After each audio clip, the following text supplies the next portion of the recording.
How to update VN Video Editor. First of all, open the Play Store on your device. Next, tap on the search bar at the top and type VN Video Editor. Once you see the app in the search results, open its page. If an update is available, you will see the update button. Tap on it to start downloading the latest version. If you don't see the update button, it means your app is already up to date.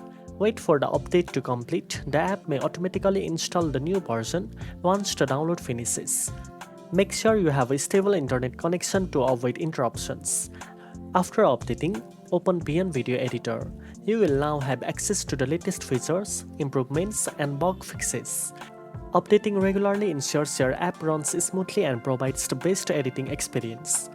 Always check for updates to enjoy new editing tools, effect, and enhanced performance. Now you know how to update VN Video Editor. If you found this video helpful, don't forget to like, share, and subscribe for more editing tips. Thanks for watching, and I'll see you in the next one.